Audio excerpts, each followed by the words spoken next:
malam ini saya, Era Anderson, akan menjadi moderator dalam webinar kita malam ini, yaitu menumbuhkan anak gemar belajar. Nah, malam ini fasilitator kita ada 2 orang dari Rangkul, yaitu Reni dan juga Devita. Dua-duanya adalah Rangkul Tangerang Selatan, ya. Nah, sekarang kita mau mulai aja biar cepet gitu ya. Coba saya persilahkan untuk Reni dan juga Devita untuk memulai presentasinya. Oke, terima kasih. Selamat malam, Mbak Era, Mbak Mirna, dan semuanya peserta yang hadir. Kenalan dulu ya. Nama saya Reni, saya adalah Rangkul Tangerang Selatan, saya ibu 2 anak. Sehari-hari kesibukan saya sebagai ibu rumah tangga. Saya ditemenin sama Kak Devita dari Rangkul Tangsel juga. Silakan Kak Devita memperkenalkan diri dulu. Halo, selamat malam kakak-kakak semua. Perkenalkan, nama saya Devita Hediananda. Saya satu wilayah sama Kak Reni untuk komunitas Rangkulnya dari Rangkul Tangerang Selatan. Apa kabarnya semua di sini? Semoga sehat-sehat ya dan tetap selalu sehat. Nggak boleh. Amin. Oke, Kak Ren, lanjut. Oke, terima kasih. Ini perlu jelasin Rangkul nggak ya? Jelasin sedikit aja kali ya untuk yang belum pernah mendengar. Rangkul adalah relawan yang diinisiasi oleh keluarga kita. Keluarga kita adalah organisasi pendidikan keluarga yang didirikan tahun 2013 dengan visi mewujudkan keluarga Indonesia yang berdaya. Saat ini Rangkul sudah tersebar di 101 kabupaten kota. Bagi yang tertarik menjadi Rangkul, bisa intip di akun sosial medianya keluarga kita.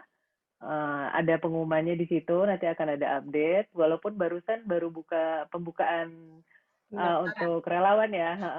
Barusan tutup nih, baru kemarin tutup tanggal 27 kalau nggak salah.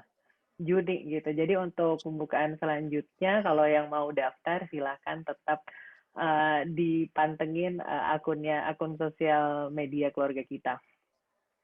Oke, ini Kak Devita cerita dikit kali kalau jadi Rangkul tuh serunya gimana sih Kak? Sebelum kita masuk materi.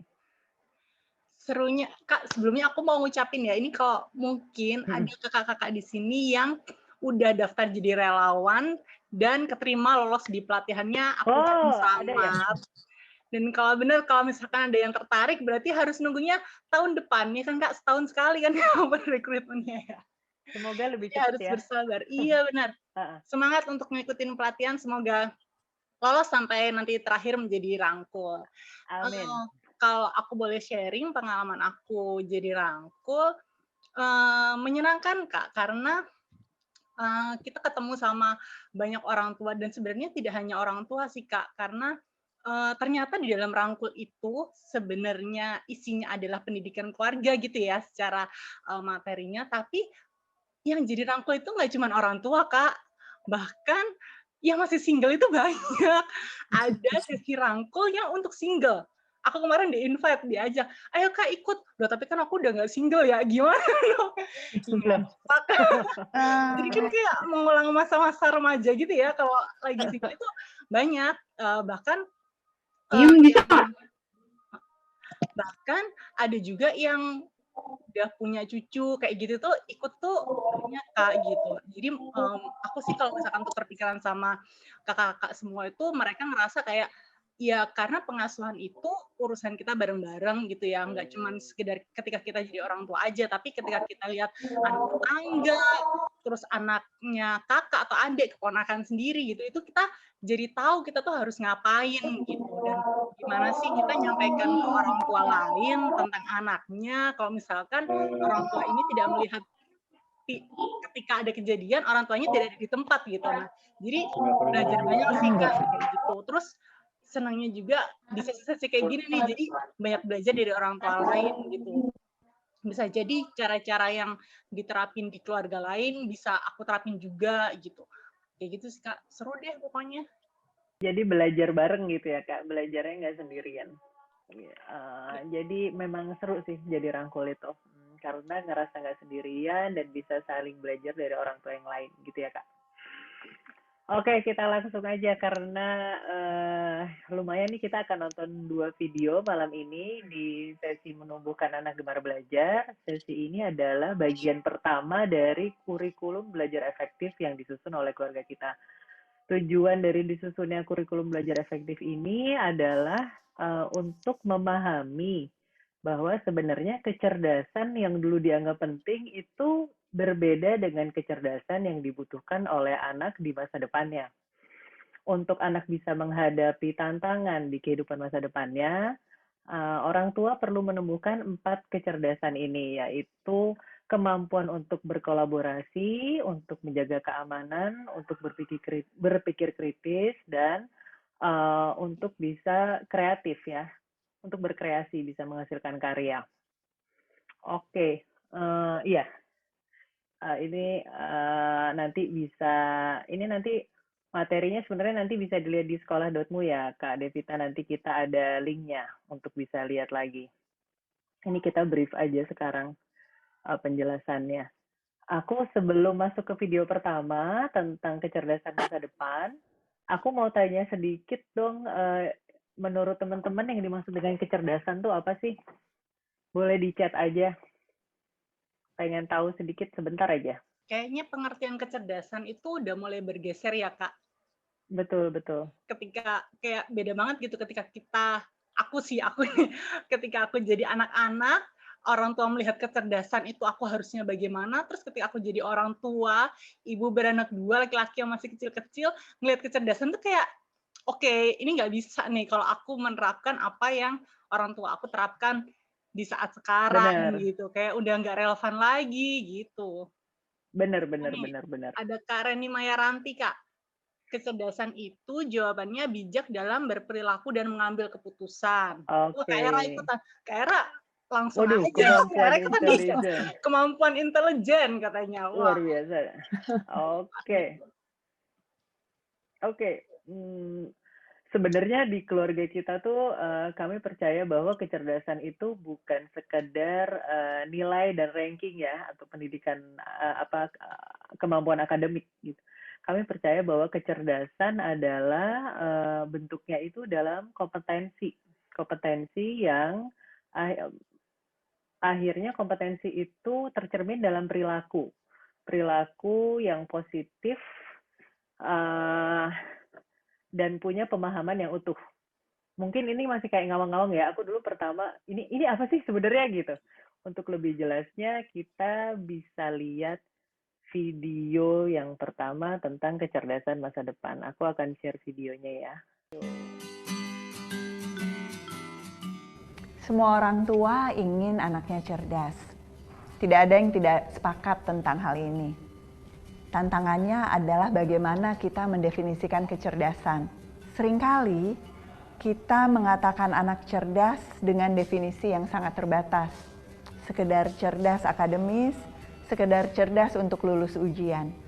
Hal ini wajar karena banyak sekali dari kita, termasuk saya, yang punya pengalaman pendidikan yang sangat konvensional sebetulnya. Padahal pertanyaannya adalah, buat apa kita menyiapkan anak untuk sebuah kecerdasan yang tidak banyak gunanya untuk masa depannya? Tantangan yang dihadapi anak di masa depan adalah tantangan yang sangat berbeda dengan tantangan yang kita hadapi pada saat ini. Sehingga pada saat kita bicara kecerdasan yang mungkin dulu kita anggap penting, bisa menjadi kecerdasan yang sangat jauh berbeda yang dibutuhkan anak untuk masa depannya.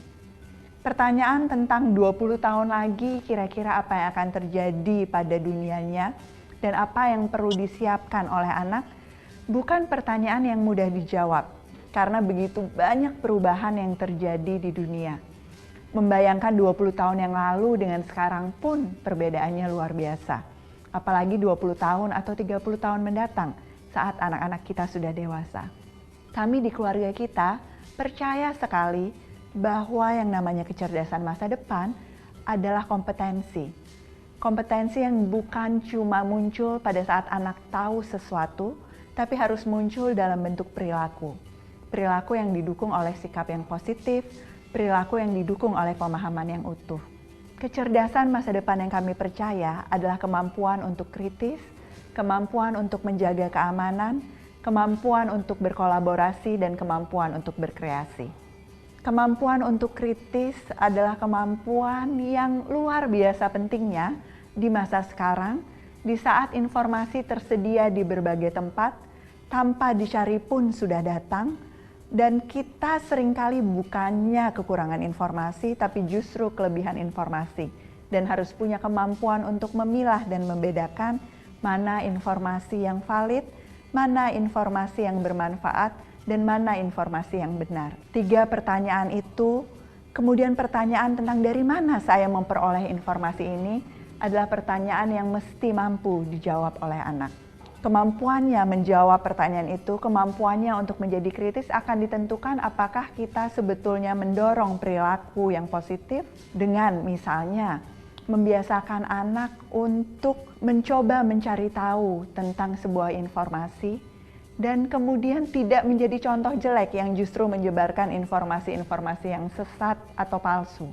Kita juga bisa menjadi contoh yang baik dengan mencoba melatih anak untuk melihat alasan di balik apa yang kita lakukan, alasan di balik peraturan yang kita terapkan. Akan sangat berbeda misalnya pengalaman yang didapat anak yang terbiasa mendapat penjelasan dengan pengalaman anak yang terbiasa menerima apa adanya. Susahnya, kita seringkali bilang penting untuk kritis, tapi kita bilang lebih baik kritis pada orang lain dan tidak mau anak kritis terhadap kita sendiri. Padahal latihan utama anak untuk kritis sebetulnya dimulai dari bersikap kritis terhadap apa yang dialami dan dilakukannya bersama keluarga di rumah.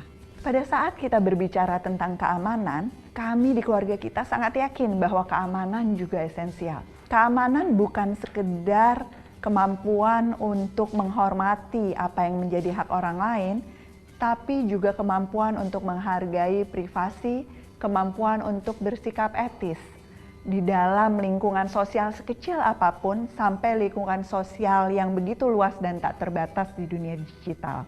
Pada saat kita berbicara tentang kemampuan anak untuk memiliki sikap aman, sebetulnya pertanyaan yang kita inginkan dari dia muncul setiap saat adalah apa tanggung jawab saya? Apa resiko yang bisa muncul dari apa yang saya lakukan? Pertanyaan ini tentu tidak otomatis muncul karena butuh proses untuk bisa menumbuhkan sikap keamanan ini pada anak. Banyak cara yang bisa dilakukan. Banyak contoh yang sebetulnya bisa kita berikan, walaupun kita seringkali sayangnya justru menjadi contoh yang kurang baik. Kita misalnya tidak mengindahkan aturan menggunakan aplikasi atau sosial media, padahal sudah jelas-jelas ada batasan umur untuk menggunakan itu, 13 tahun misalnya. Alih-alih mengajarkan anak tentang keamanan, kita mengajarkan dia untuk berbohong dan tidak menghormati aturan dengan memalsukan usianya. Kita juga sebenarnya bisa mengajarkan tentang keamanan dari perilaku sehari-hari. Bagaimana bersikap aman dalam menggunakan mainan, bagaimana menjaga barang-barang pribadi dan juga barang-barang milik orang lain. Semua ini bukan perilaku sederhana dan sehari-hari. Semua ini bukan perilaku yang tidak penting karena justru dari hal-hal kecil, anak belajar tentang keamanan diri dan keamanan lingkungannya. Pada saat kita bicara kecerdasan, hal yang juga sangat kami percaya adalah kemampuan kolaborasi. Banyak orang yang tidak percaya bahwa bekerja sama itu jauh lebih sulit daripada berkompetisi. Karena kompetisi sebetulnya sesuatu yang mungkin kita bawa sejak lahir dan sebetulnya tetap dilatih dalam berbagai kesempatan. Banyak anak yang justru kurang mendapat kesempatan berlatih bekerja sama. Padahal sekarang pun kita sudah melihat betapa banyak kesuksesan yang muncul karena kemampuan untuk bekerja sama dengan baik. Kemampuan ini, kecerdasan untuk bekerja sama, akan selalu menjadi sesuatu yang penting dan bahkan lebih penting lagi di masa depan. Banyak contoh-contoh kegiatan di mana terjadi gotong royong atau kerjasama pada saat mengumpulkan dana untuk kegiatan tertentu. Banyak contoh kegiatan di mana anak sebetulnya dituntut untuk bisa memperlakukan orang lain dengan baik dan tidak sekedar diam pada saat terjadi perundungan atau bully pada temannya. Semua kesempatan untuk bekerja sama ini melakukan sesuatu yang bukan cuma untuk kemenangan dirinya sendiri adalah kesempatan yang perlu ditumbuhkan untuk anak. Ditumbuhkan untuk masa depannya, tapi tidak bisa dimulai nanti, harus dimulai di hari ini. Kecerdasan yang terakhir yang juga sangat penting adalah untuk selalu berkreasi, menunjukkan kreativitas. Karya adalah sesuatu yang seharusnya menjadi target dari sebuah proses belajar. Kami selalu percaya bahwa proses belajar itu tidak berhenti sampai munculnya perilaku. Proses belajar tidak hanya berhenti kalau pengalaman saya dulu sampai ujian selesai, tapi sebetulnya sampai seseorang bisa berkontribusi dengan karyanya buat orang banyak.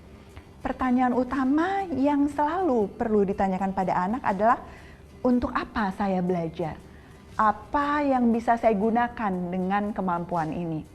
Sayang sekali bukan hanya anak yang kadang gagal menjawab pertanyaan ini, tapi kita pun orang tua atau guru di sekolah kadang tidak tahu untuk apa kita mempelajari suatu hal, apalagi apa karya yang bisa kita lakukan pada saat kita sudah memahami hal tersebut. Kreativitas hanya akan tumbuh pada saat anak diberi kesempatan terpapar pada banyak ide, diberi kesempatan untuk melihat seperti apa sih ahli bekerja dan berkreasi, dan kemudian diberi kesempatan untuk sekedar tidak hanya menjadi konsumen atau menjadi seseorang yang mengapresiasi sesuatu, tapi juga menciptakan hal-hal baru, mengelaborasi idenya, dan ini tidak bisa ditumbuhkan pada saat kita menanamkan rasa takut, tidak berani mengambil resiko, atau tidak memberikan anak kesempatan belajar dari kesalahannya. Sikap kritis, selalu menjaga keamanan, bisa berkolaborasi, dan kreativitas adalah sesuatu yang tumbuh dalam proses jangka panjang. Ini tujuan 20 tahun mendatang, tapi bahkan pada saat usia anak Anda baru 1 tahun atau 2 tahun, tujuan jangka panjang ini harus selalu menjadi sesuatu yang kita ingat dan kita tumbuhkan.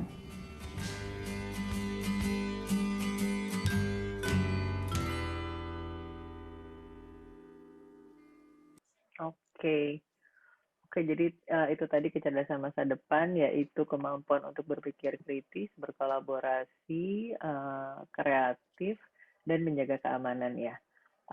Yang biasanya yang paling basic itu yang menantang buat orang tua, kalau buat aku khususnya itu kemampuan berpikir kritis. Karena aku mau anakku berpikir kritis, tapi maunya sama orang aja. Kalau sama aku nurut gitu ya. Karena kalau sama aku ya panjang deh gitu ya. Jadi lama jelasinnya. Udah deh kritisnya sama orang aja, which itu nggak mungkin ya. Kita maunya anaknya itu kemampuan berpikir kritisnya itu ya tumbuh dari rumah gitu.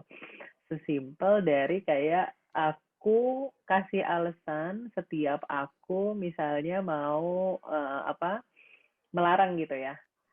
Kita nggak mau ngasih tahu sesuatu gitu, kayak sekarang kenapa sih nggak boleh jalan-jalan gitu ya, pandemi gitu ya nggak boleh aja gitu kan, nggak mungkin ya gitu. Sesimpel yang kayak ya nggak, kita sekarang emang lagi PPKM gitu ya, lagi di rumah aja, kita nggak bisa keluar, kita membatasi aktivitas, nanti kita ketularan, nanti kita sakit gitu. Sesimpel itu sih. Kenapa sih nggak boleh mandi malam gitu, kenapa sih nggak boleh makan permen yang banyak gitu, kan enak gitu. Kalau mungkin kalau kita zaman dulu, nggak boleh gitu, jelek permen jelek gitu, jelek apa gitu ya. Ya kalau terlalu banyak manis ya nggak bagus buat tubuh, nanti bisa diabetes gitu panjang, dan itu membangun kebiasaan yang kurang sehat gitu. Jadi kalau aku dari hal-hal sesimpel itu, yaitu ngasih tahu alasan kalau aku mau ngasih tahu sesuatu sama anak. Kalau Kak Dev gimana nih sebelum kita tanya yang lain? Kalau aku sih benar sih Kak, menghadapi anak-anak sekarang tuh kayak lebih struggling sih, karena apa-apa harus ada alasannya, nggak bisa tuh yang ya pokoknya kalau nggak boleh, because I said so gitu. Itu tuh kayak mental aja gitu di mereka gitu. Kalaupun mereka nurut sama kesel, terus kalau enggak karena takut ibunya berlanjut marah gitu. Jadi bukan karena dia tahu alasannya apa gitu. Dan menurut aku yang kayak gitu, ini aku juga belajar gitu ya, karena kalau misalnya aku akan nerusin yang kayak gitu, pola pengasuhan yang kayak gitu, itu anak-anak akan kemampuan berpikir kritisnya jadi hilang gitu loh Kak. Jadi kayak, oh ya udah ibu aku bilang A ya A, ibu aku bilang B ya B, nurut-nurut aja gitu. Entah dia sebenarnya mau atau enggak, ya nurut karena takut bisa jadi. Itu kan beda ya sama kayak Orang Iya. tua aku kan generasi baby boomers ya, Kak. Kalau kita ngomong, "Loh, Ma, tapi kan nggak kayak gitu." Mungkin kalau aku Heeh. mikir waktu dulu zaman kecil, kayaknya aku bisa dikeplak sih, Kak, gitu. Jadi kayak Iya kayak benar. beda banget gitu, kayak langsung dihukum gitu kan, "Udah masuk kamar, nurut aja sih," kayak gitu. Kalau anak sekarang kan Heeh nggak heeh. bisa, gitu. Benar benar benar. Berasa Eee, bedanya sih, gitu, kita Kak. tuh dulu juga aku tuh juga sampai gini kayak nggak tahu kenapa, ya kenapa nggak boleh gitu kan nggak tahu ya, Kak, ya. Terus kalau kalau nggak tahu gitu kan ya, "Ah, kenapa sih emang? Biarin aja lah," gitu. Jadi karena kita jadi nggak punya kemampuan meregulasi diri gitu ya, apa yang baik dan apa yang nggak baik karena kita nggak pernah dikasih tahu juga, nggak pernah dijelasin juga, Iya, betul. gitu. Tapi memang, Gimana nih kalau Mbak apa Era? namanya, mungkin kalau misalnya orang tua yang seperti Devi bilang itu, apa namanya, mau menonjol sendiri gitu ya, eee, karena apa sih, ya mungkin anaknya pinter, ini itu gitu kan, jadi dia pengen lebih gitu. Tapi konteksnya kan di sini kita kan mau sama-sama belajar gitu. Dan, kalau mungkin anaknya satu terus anaknya, pinter, cerdas, baik, berbudi luhur segala macam, ya udah top markotop gitu ya. Tapi kalau misalnya Mhm punya 2 3 masing-masing anak itu karakternya beda-beda, kecerdasannya beda-beda, ya kan. mhm Jadi, mhm aku tuh ada juga, lihat orang gitu kayak 2 anaknya tuh luar biasa cerdas, kalau yang satu tuh rada kurang gitu kan. Nah, hal-hal seperti ini kan, nggak mungkin dong jadinya, menurut aku sih, akhirnya bikin orang tua juga rada-rada, apa, step back gitu, nggak yang jadi, mhm. "Aduh, emang sih anakku yang 2 ini emang luar biasa pinternya, tapi yang satu ini rada kurang nih," atau apa gitu. Jadi nggak ini juga gitu. Nah, dari sini kan kita bisa jadi sharing, oh untuk anak yang berkebutuhan khusus itu seperti apa gitu kan, Mhm atau, menanganinya, terus udah gitu ada juga anak kan yang kecerdasannya itu, terbelakang gitu. Jadi harusnya kecerdasannya itu umur 7 tahun, ya kan, anak untuk umur 7 tahun, tapi ternyata dia masih yang umur 5 tahun gitu kan. Karena ada hal-hal yang, memang apa namanya, terjadi dalam pertumbuhan ini anak gitu. Jadi kalau misalnya kolaborasi gini kan kita jadi bisa tahu ya, jadi apa namanya, tukar pikiran, terus tukar apa mhm tuh, tukar pengalaman. Jadi kayak kemarin yang minggu lalu nih menarik, ternyata dari satu cerita ke cerita yang lain, yang satu bilang, "Oh saya single parent," gitu. Mau terbuka mhm gitu ya, bilang single parent, jadi mungkin single parent yang lain juga yang di posisi yang sama bisa jadi saling membantu. Oh, kalau anak ini mungkin butuh, misalnya kalau single parent dia butuh tokoh, misalnya tokoh papanya atau tokoh mamanya gitu, terus yang single parent yang lain bilang, "Oh kalau saya nanganinnya begini, nanganinnya gitu." Jadi, bisa saling apa tuh namanya, apa, bertukar pikiran, bareng-bareng gitu. Terus udah gitu, apa, nggak saling menasehati, tapi mungkin pada saat kita berbagi cerita seperti ini, bisa diambil, "Oh iya ya, dia bisa loh dengan penerapan seperti ini berhasil untuk anaknya. Aku kan nggak pernah nyobain kayak gitu, mungkin kalau aku coba berhasil juga untuk anak aku," gitu. Terus nanti mungkin yang single parent yang lain bilang, "Oh kalau aku metodenya kayak gini." Nah gitu kan, mhm trial and error jadinya. Kayak mhm soalnya anak-anak itu emang harus begitu kan. Kita nggak bisa, mhm apa itu namanya, yang baku, A, B, C, D gitu. Ternyata ada yang harus pendekatannya seperti ini, ada yang harus kayak cara belajar juga gitu kan. Kayak anak aku tuh kalau dia itu kalau kita longgar, maksudnya longgar tuh kayak kita santai, bilang, "Belajar, belajar." "Ah, it's okay mommy, it's easy peasy," kata dia. "Aku udah kerjain, apa, hampir semua PR aku di bus," kata dia. Emang benar dia udah kerjain, karena dia nggak mau, mhm khusus belajar untuk ngerjain PR gitu. Tipenya mhm kayak gitu. Padahal kalau dulu aku tuh, malam-malam belajar, baca buku biologi gitu, sampai mhm biar hafal gitu semua bahasa Latin gitu kan. Ternyata anakku bukan tipe seperti itu. Jadi seperti yang dibilang sama Bu Ella tadi,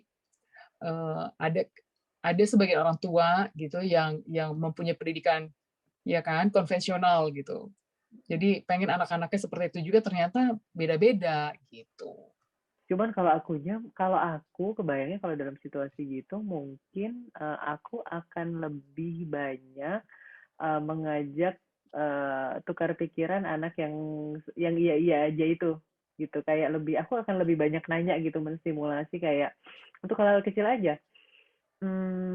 Aduh, aku nih kayaknya telat nih sekarang berangkatnya. Menurut kamu gimana ya? Gitu. Aku sebaiknya naik apa ya perginya gitu. Kayak hal-hal simpel kayak gitu aja. Jadi kayak diajak tukar pikiran gitu, ditanya gitu untuk supaya dia lebih bisa mengeluarkan apa yang ada di kepalanya gitu. Mungkin selama ini juga dasarnya dari sananya dia nggak ekspresif atau pasif gitu, dan mungkin dia butuh stimulasi lebih gitu ya.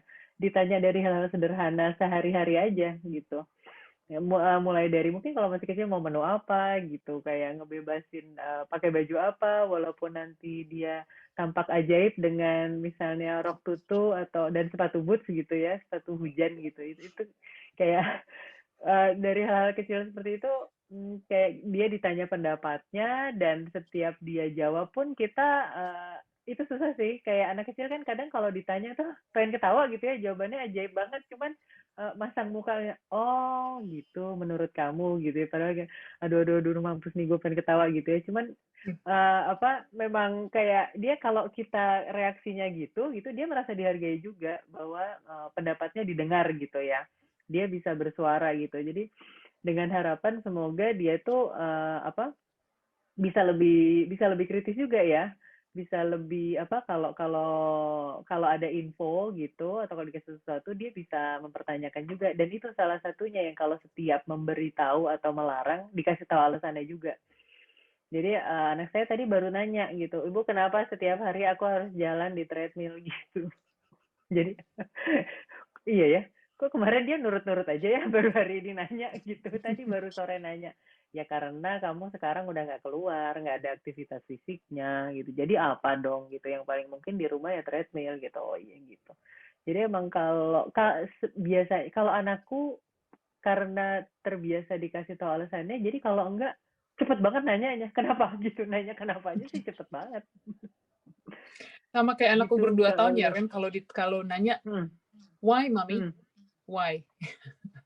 Why Jadi, terus gitu ya. Terus habis itu ada why lagi, ada why lagi gitu. Padahal otaknya kan masih 2 tahun, dijelasin lebih kompleks dia nggak ngerti. Tapi dia seakan selalu nanya, why? Oke, kita lanjut ke video kedua ya, Ren? Oke, sip. Langsung ke stimulasi anak usia dini ya. Aku coba dulu Kak Devita. Oh langsung, oke.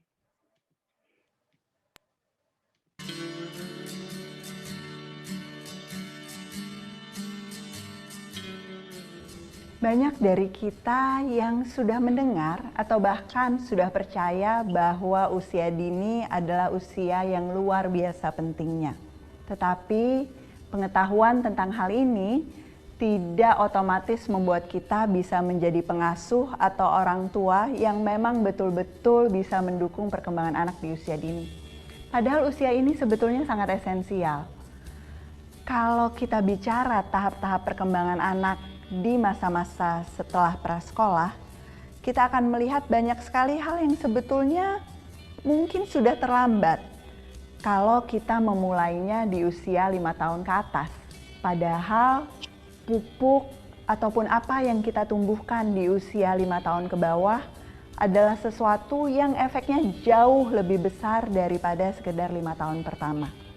Apa yang harus dilakukan orang tua? Peran utama orang tua sebetulnya adalah memberikan kesempatan, stimulasi, dan juga aktivasi beberapa hal yang mendukung perkembangan anaknya. Di usia di bawah 5 tahun, anak perlu belajar paling tidak 4 hal. Dia perlu belajar keterampilan yang mendukung sikap belajarnya. Dia perlu belajar mengelola emosi dan mengembangkan rentang konsentrasinya. Dia perlu mendapat stimulasi yang sangat banyak dalam aspek bahasa. Kemudian dia juga membutuhkan dukungan nutrisi dan kesehatan. Nutrisi dan kesehatan perlu perhatian khusus di usia ini, bukan saja berkaitan dengan perkembangan organ-organ tubuh yang luar biasa, tapi sebetulnya juga berkaitan dengan kemampuannya dia untuk kemudian punya kebiasaan memilih makanan yang baik, kemampuan untuk kemudian bisa memulai bagian-bagian dan gaya hidup sehat yang akan terus bermanfaat bagi dia sepanjang hayatnya. Kemampuan dan keterampilan belajar juga sesuatu yang sangat penting. Pada saat kita bicara kemampuan dan keterampilan belajar, kita tidak bicara bahwa kemudian kita menyekolahkan anak dengan sangat dini, karena itu sebetulnya tidak wajib. Itu akan tergantung pada situasi dan stimulasi yang bisa kita berikan di rumah. Tapi yang wajib untuk anak usia dini sebetulnya adalah kesempatan untuk melakukan aktivitas fisik yang banyak. Karena lewat aktivitas fisiklah dia mengalami tantangan-tantangan, lewat aktivitas fisiklah dia sebetulnya mendapat kesempatan untuk bereksplorasi dan melatih seluruh inderanya. Berbagai latihan, mengenal panas dingin, mengenal situasi di luar rumah, mengobservasi alam, melakukan aktivitas fisik dari mulai yang sederhana sampai yang sangat menantang, yang mudah sampai yang kadang-kadang menegangkan, semua diperlukan untuk anak usia dini. Anak usia dini juga kemudian perlu belajar untuk mengenali emosi dan mengenali emosi yang muncul dari orang-orang di sekitarnya. Latihan sesederhana menamai emosi apa yang dirasakan dalam dirinya. Oh, kalau rasanya ada gunung mau meletus di dalam tubuhku, itu berarti aku sedang marah. Oh, kalau aku rasanya lelah dan mataku terasa berat, itu berarti aku sedang mengantuk dan itu berarti aku perlu berhenti bermain. Semua itu tidak muncul otomatis, tapi muncul lewat pengalaman-pengalaman dan pengenalan yang dikenalkan oleh orang tuanya secara kontinu. Anak-anak di usia prasekolah juga sangat perlu mendapatkan stimulasi bahasa. Bahasa sebetulnya bukan cuma bahasa verbal, tapi juga bahasa nonverbal dari apa yang dilakukan oleh orang tua. Anak menangkap itu semua dan anak adalah individu yang sebetulnya sangat mampu memahami apa yang disampaikan oleh orang tuanya walaupun pada saat itu dia belum bisa mengekspresikan dirinya dengan baik. Karena itu gunakan kosakata yang beragam pada anak. Walaupun kadang-kadang kita ragu apakah dia mengerti atau tidak. Jelaskan apapun yang dialami di lingkungan kepada anak. Ajak dia mengunjungi tempat-tempat yang beragam, ajak dia bertemu dengan orang baru sebanyak-banyaknya. Karena walaupun tidak terlihat, walaupun sepertinya pada saat itu orang tua yang aktif luar biasa, sebetulnya otak anak dan hati anak juga sedang sangat aktif pada saat itu. Perkembangan bahasa di usia prasekolah menjadi bekal yang luar biasa untuk kemudian menyiapkan dia untuk masa sekolahnya. Banyak sekali anak yang kemudian tidak bisa mengejar ketertinggalan maupun kesempatan untuk belajar lebih banyak di usia prasekolah dan menjadi tertinggal di masa-masa kehidupan selanjutnya. Stimulasi yang optimal butuh variasi. Karena sebagai pelajar, anak sebetulnya selalu suka hal yang baru, tapi di sisi lain juga selalu suka pengulangan. Mencari keseimbangan antara sesuatu yang baru dengan mengulang-ulang itu salah satu bagian dari proses belajar di prasekolah yang sangat menantang. Tapi tentu bisa dilakukan orang tua karena kita kenal pola anak dan kita menghabiskan waktu banyak untuk berinteraksi dengan anak. Variasi menjadi sangat penting karena kalau tidak kita akan terfokus pada kegiatan yang itu-itu saja. Beberapa orang tua bahkan kemudian terfokus pada kegiatan digital atau yang berhubungan dengan layar secara berlebihan yang pada akhirnya mengurangi kesempatan anak untuk melakukan aktivitas-aktivitas yang sama pentingnya atau bahkan lebih menarik seperti membaca buku bersama, mengobservasi lingkungan bersama-sama atau sekedar bermain pura-pura dan berimajinasi bersama. Jadi lakukan stimulasi pada anak tapi pilih cara yang bervariasi sehingga kemudian hasilnya juga akan menjadi hasil yang jauh lebih optimal daripada sekedar kegiatan yang itu-itu saja.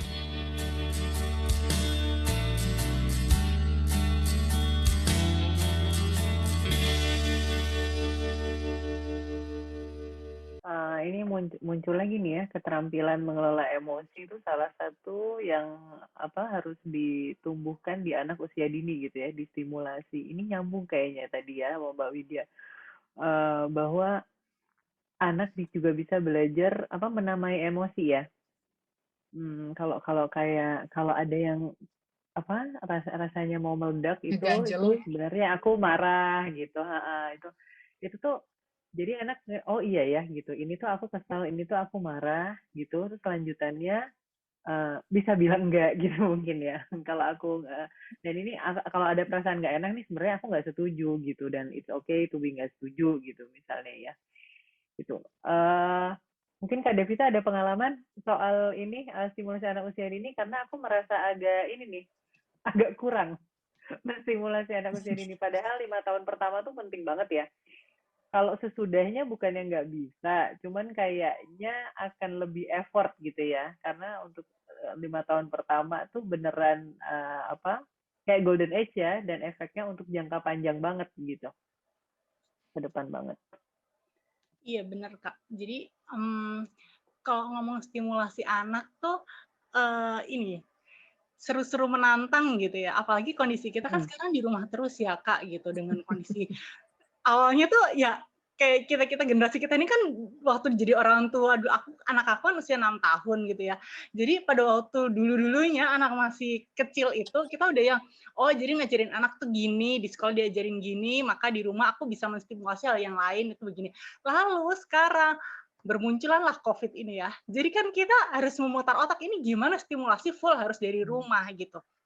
Yang mana akhirnya kayak beneran cari referensi gitu loh Kak, permainan apa yang seru, dan anak aku kan sekarang udah 2 ya. Jadi mainannya itu sebisa mungkin ya cocok sama kakaknya, cocok sama adiknya. Kalau enggak berantem lah itu dua-duanya saling mencampuri urusan sama lain gitu. Nah itu sebenarnya yang nggak gampang gitu. Belum lagi juga akhirnya kita harus ngajak sama partner sih, sama suami untuk sama-sama apa sih, kan kita sebagai orang tua tahu ya apa anak kita ini kayak potensinya di mana, terus abis itu kurangnya apa gitu. Jadi kita mau fokusnya di mana nih, seberapa besar kita akan menstimulasi, apakah menambah yang sudah potensi yang sudah dia punya, atau kita malah merangsang apa yang dia masih belum punya gitu.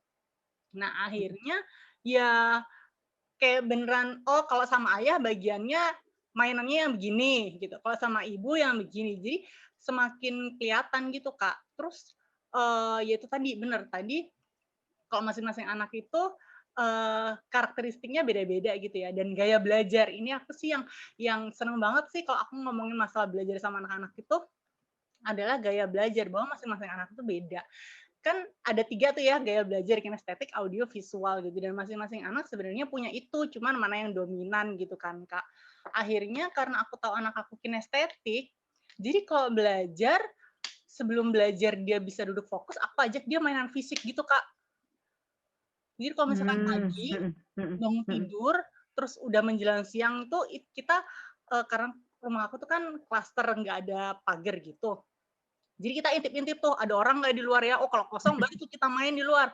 Entah yang aku suruh sepedaan, ngejar bola, akhirnya dia kayak tersalurkan gitu loh Kak, energinya. Nah ketika dia diajak belajar, duduk, dia bisa lebih fokus gitu, nggak yang, apa ya, bahasa Jawanya tuh kayak gritil gitu loh, pecicilan apa aja gitu. Nah, itu kalau anak usia 2 sampai 6 anak usia dini ya, sampai anak aku udah 6 tahun sih, tapi tetap aja kayak gitu.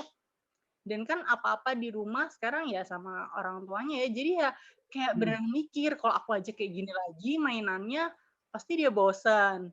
Jadi misalnya, apa ya, kayak belajar baca, kalau bacanya kayak gitu-gitu terus, anaknya bosan ya. Jadi kayak kita tebak-tebakan gitu, tebak-tebakan huruf, tebak-tebakan gambar, kayak gitu sih Kak.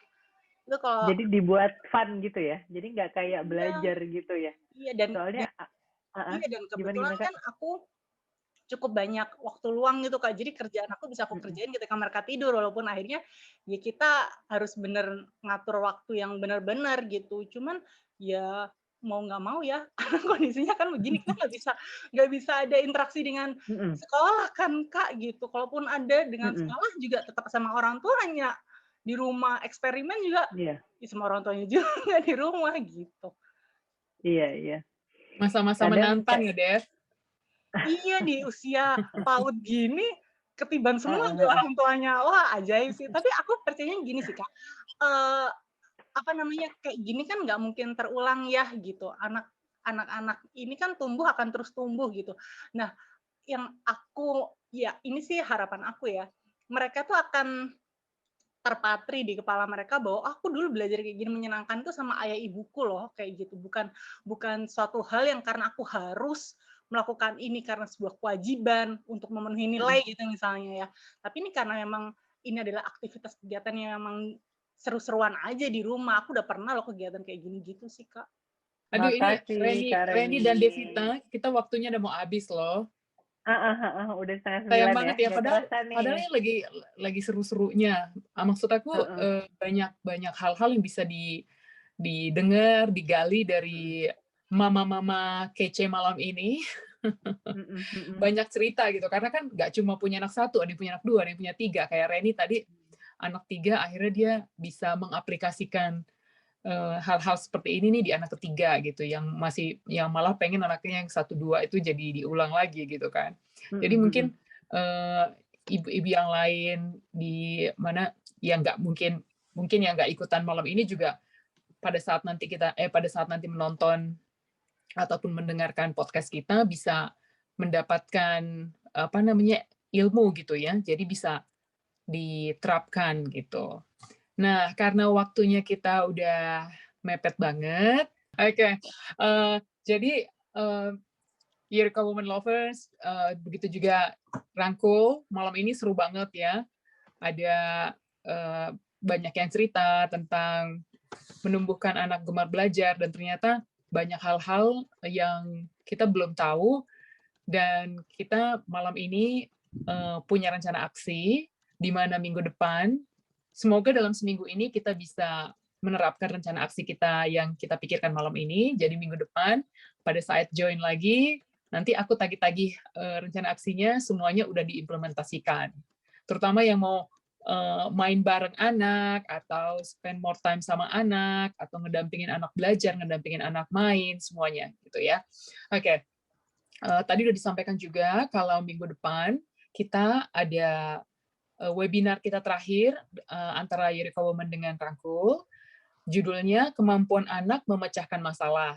Jangan lupa Jumat tanggal 16 Juli jam 7 sampai jam 8.30 malam. Jadi kalau bisa semua yang malam ini bisa ikutan lagi. Nah, tuh yang lain bilang seru gitu ya, happy, nge-charge energy. Supaya ikutan lagi minggu depan, dan ajak juga yang lain teman-temannya supaya ikutan join dengan kita, supaya lebih banyak lagi hal-hal yang bisa kita dengar dari pengalaman-pengalaman orang tua yang lain. Oke, terima kasih semuanya yang udah ikutan webinar malam ini. Saya Era Anderson dari Eureka Women, juga Reni dan Devita dari Rangkul. Selamat malam semuanya, selamat beristirahat, sampai jumpa minggu depan. Bye-bye. Makasih Kak. Thank you semua. Selamat beristirahat. Thank you, Pak.